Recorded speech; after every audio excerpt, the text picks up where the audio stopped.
Hello everyone. आज इस video के अंदर हम नेज़ल मायासिस के बारे में देखने वाले हैं। तो सबसे पहले तो हम ये जानते हैं कि इसका मतलब क्या है। तो नेज़ल मतलब कि नोज से रिलेटेड एंड मायासिस मतलब कि infection of the fly larva. अब ये जो फ्लाई लार्वा है जिसे हम मैगट्स बोलते हैं, क्या बोलते हैं हम? मैगट्स। अब ये जो मैगट्स है वो अगर नोज के अंदर देखने को मिले तो उसे बोलते हैं नेज़ल मायासिस, मतलब कि मैगट्स इन नोज। ठीक है। अब सबसे पहले हम ये जानते हैं कि ये जो मैगट्स है वो होते क्या है। ठीक है, मैगट्स क्या होते हैं?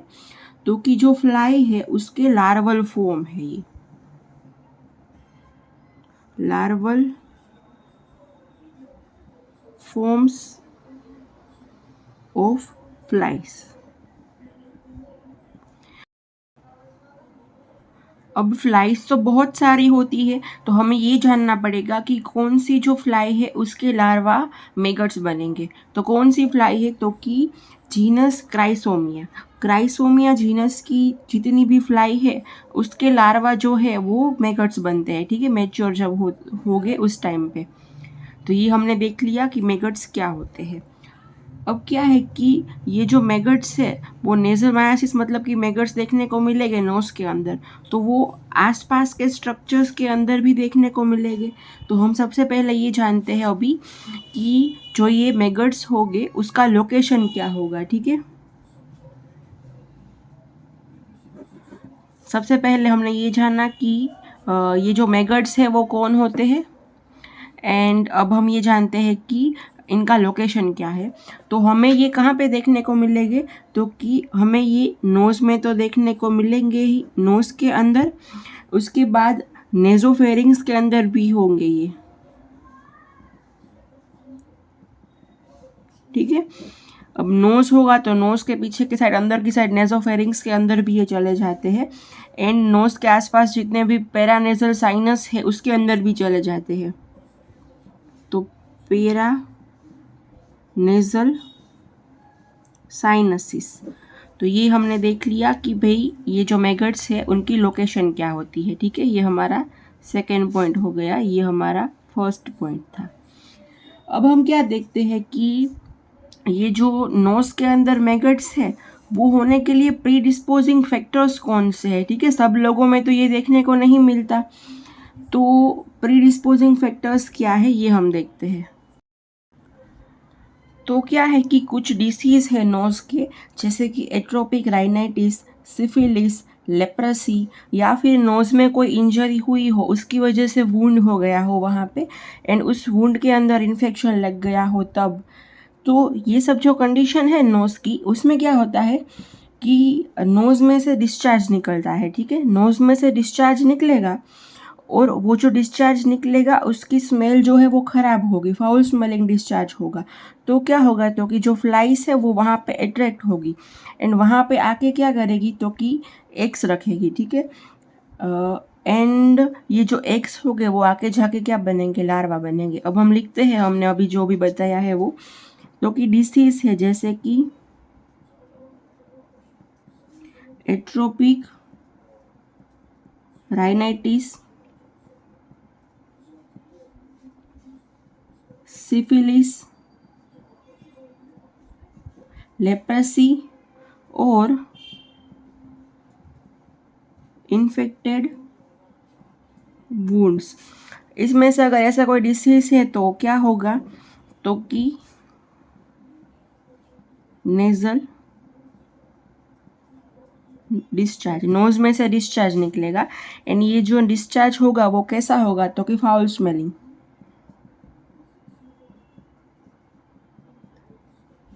अगर ये फाउल स्मेलिंग नेजल डिस्चार्ज होगा तो क्या होगा इसकी वजह से? तो कि जो फ्लाइज है वो अट्रैक्ट होगी।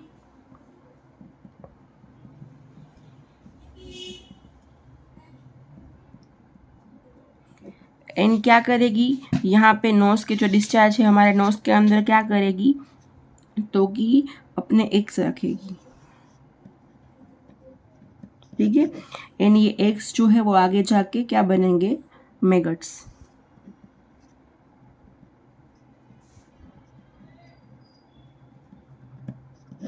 ठीक है। तो देख लिया हमने कि भाई क्या होता है, ये किस तरह से मैगट्स बनते हैं हमारे नोज के अंदर, ठीक है, ये प्रोसेस। अब हम ये देखते हैं कि ये जो एग्स है, ये एग्स के अंदर से मैगट्स कितने टाइम के अंदर बनेंगे, तो कि विद इन 24 आवर्स,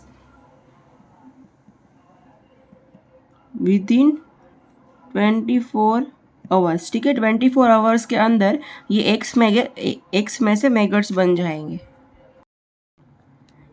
एंड हमने यहाँ पे बताया कि जो फ्लाइस है वो यहाँ जो डिस्चार्ज होगा फाउल स्मेलिंग, वहाँ पे आके एग्स रखती है। तो एक बार में वो कितने एग्स रखेगी वहाँ पे, तो कि अराउंड 200, ठीक है। फिर ये जो हमने देखा कि ये सब होता है वो मोस्टली ईयर के अंदर कौन से महीनों के अंदर ज़्यादा देखने को मिलता है, तो कि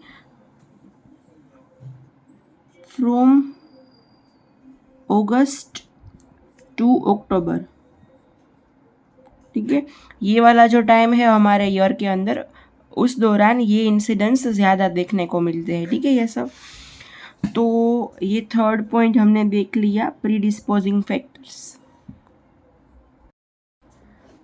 अब हमें देखना है क्लिनिकल फीचर्स, ठीक है। क्या देखना है हमें, तो कि क्लिनिकल फीचर्स। तो ये 4th नंबर पे है हमारे क्लिनिकल फीचर्स। तो सबसे पहले क्या होता है, तो कि ये जो मैगट्स बन रहे हो गए ना, तो इन्फेक्शन का जो फर्स्ट 3 to 4 डेज हो गए, फर्स्ट 3 to 4 डेज, पहले 3 से 4 दिन के अंदर क्या होगा उसको, तो कि मैगट्स की वजह से बहुत ज़्यादा इरिटेशन होगा। अब ऑब्वियसली बात है, हमारे नोज के अंदर ये मैगट्स आ जाएंगे तो इरिटेशन तो होगा ना। फिर उसके बाद क्या है, स्नीजिंग,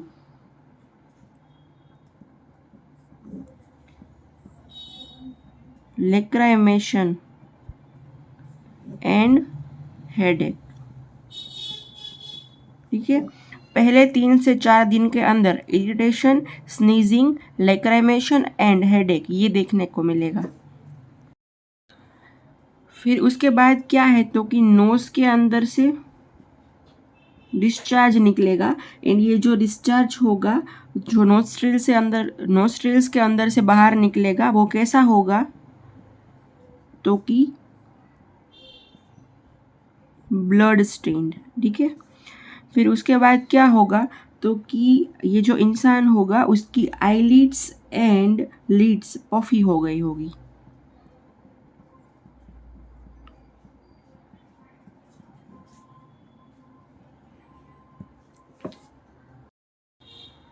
फिर ये हमने बात की थी कि भाई पहले 3 से 4 दिन के अंदर क्या होता है।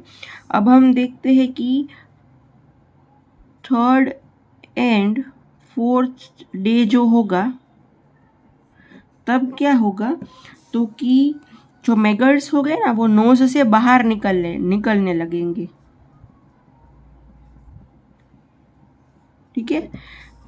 तीसरे से चौथे दिन के अंदर जो मैगट्स होंगे वो नोज से बाहर आने लगेंगे। पहले 1-2 दिन के अंदर मैगट्स जो बने होंगे वो नोज के अंदर ही होंगे, फिर उनको वहाँ पे मज़ा नहीं आएगा तो बाहर निकल जाएंगे, ठीक है, नोज से बाहर आने लगेंगे।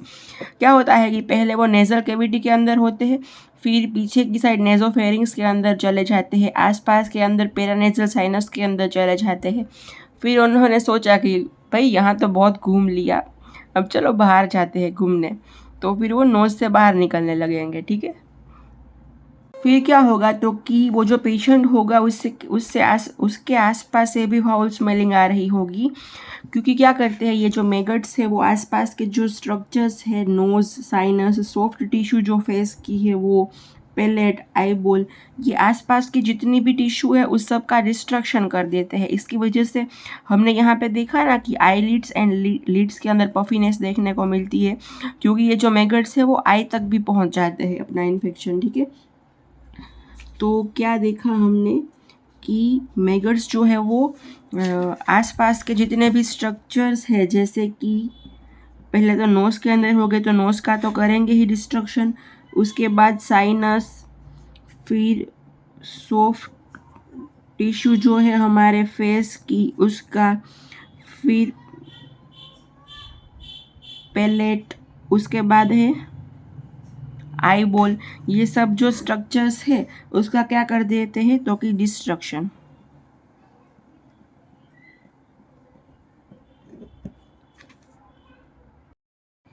एंड क्या है कि ये जो डिस्ट्रक्शन करेंगे उसकी वजह से पैलेट और नोज के आसपास फिस्टुला भी फॉर्मेशन हो सकता है।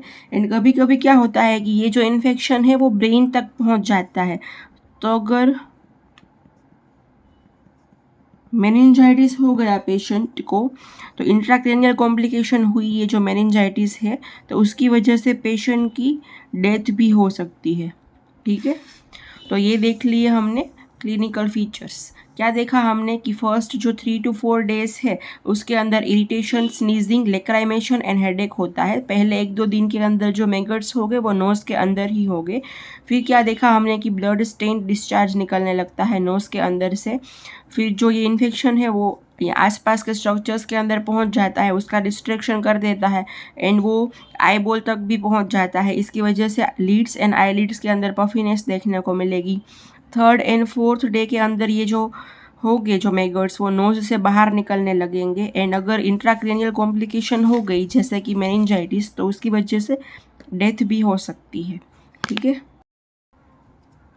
अब क्या है कि ये सब तो हमने देख लिया। अब किसी के नोज के अंदर मैगट्स है तो हमें उसकी ट्रीटमेंट तो करनी पड़ेगी ना, ऐसे ही तो नहीं रहने दे सकते वहाँ पे।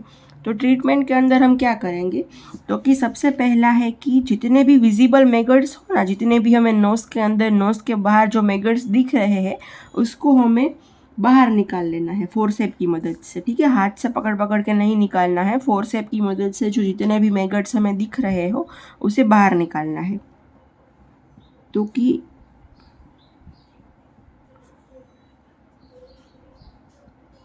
जितने भी विजिबल मैगट्स हो उसे हमें क्या करना है, बाहर निकालना है। किसकी मदद से, फोर्सेप्स की मदद से। एंड इसको बाहर निकाल के हमें क्या करना है तो कि जो बाउल एक भरा होगा, पानी से भरा एक कोई भी हो जो चीज़ जिसके अंदर हम बाउल के अंदर पानी भर के भी रख सकते हैं, उसके अंदर पानी के अंदर हमें डाल देना है। ये जो मैगट्स है उसको पानी के अंदर डाल देना है एंड फिर उसकी डेथ हो जाएगी। ठीक है, अब क्या होता है कि जब हम फोर्सेप की मदद से ये जो मैगट्स जितने भी दिख रहे हैं उसे निकालने की ट्राई करें तो हम नोज़ के अंदर थोड़ी सी लाइट डालेंगे ना, तो लाइट की वजह से वो क्या करते हैं जो मैगट्स है वो, तो कि आसपास के जो डार्कर कैविटीज़ होगी paranasal sinus and all nose के अंदर, स्कल के अंदर, वहाँ पे चले जाते हैं कुछ जो मैगट्स है वो। तो हमें क्या करना है तो कि जो मैगट्स है उसको किल करने की ट्राई करना है। तो हमें क्या डालना है नोज़ के अंदर तो कि chloroform, water, liquid, paraffin and oil, इसमें से कुछ डालना है जिसकी वजह से क्या होगा तो कि जो मैगट्स है उनकी डेथ हो जाएगी। फिर उसके बाद क्या है कि नोज़ के अंदर हम वोम सलाइन से नेज़ल डाउशिंग भी कर सकते हैं, जिसकी वजह से क्या होगा तो कि जितना भी स्लफ, क्रस्ट एंड डेड मैगट्स हो वो बाहर निकल जाएंगे। ठीक है,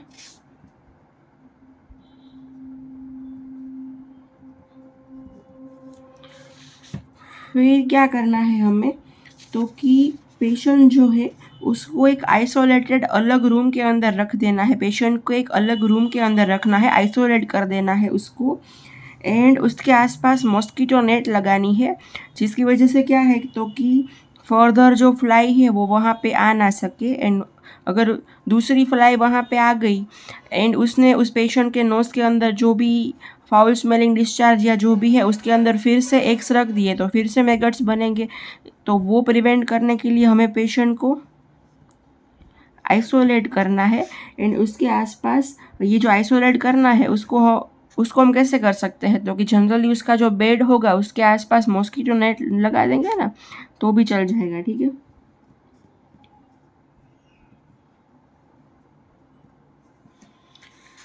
फिर क्या है कि हमें उस पेशेंट को एक्सप्लेन करना है कि भाई आपको अपने नोज़ के हाइजीन का ध्यान रखना है, अपने नोज़ में जो डिस्चार्ज निकल रहा हो उसको साफ़ करना है। ऐसा ही डिस्चार्ज अगर आप रहने देंगे तो दूसरी फ्लाइज वहाँ पे आके फिर से एग्स रख देंगी, जिसकी वजह से फिर से ये लार्वा बन सकते हैं। तो उसको अपने नेज़ल हाइजीन का ध्यान रखने के लिए समझाना है, ठीक है।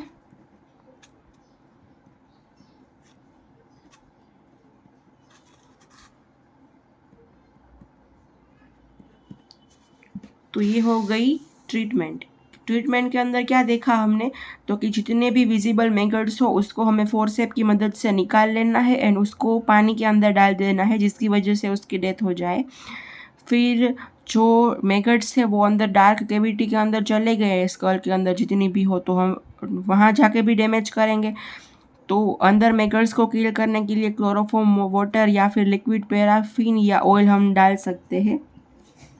फिर जो नेज़ल डाउशिंग करना है वॉर्म सलाइन की मदद से, जिसकी वजह से स्लफ क्रस्ट डेड मैगट्स जितने भी हो वो बाहर निकल जाए। फिर जो पेशेंट है उसको फर्दर पेशेंट को मॉस्किटो नेट की मदद से आइसोलेट कर देना है, जिसकी वजह से वो दूसरी फ्लाइज के कांटेक्ट में ना आ सके। एंड पेशेंट को नेज़ल हाइजीन का ध्यान रखने के लिए समझाना है। तो जो मैगट्स है नोज़ के अंदर, उसके अंदर हमने क्या क्या देखा है, तो कि भाई सबसे पहले हमने देखा है कि ये कंडीशन होती क्या है, ठीक है। फर्स्ट हमने ये देखा, उसके बाद हमने ये देखा कि भाई ये जो मैगट्स है वो नोज़ के अंदर कहाँ कहाँ पे देखने को मिलते हैं, तो लोकेशन देखी हमने। उसके बाद हमने देखे हैं प्रीडिस्पोजिंग फैक्टर्स। फिर उसके बाद हमने ये जो क्लिनिकल फीचर्स है वो देखे। एंड लास्ट में हमने ये देखा कि इसको हम ट्रीट कैसे करेंगे, ठीक है। तो ये टॉपिक यहाँ पे ख़त्म होता है। अगर आपको कोई डाउट है तो आप मुझे कमेंट सेक्शन के अंदर पूछ सकते हैं। Thank you.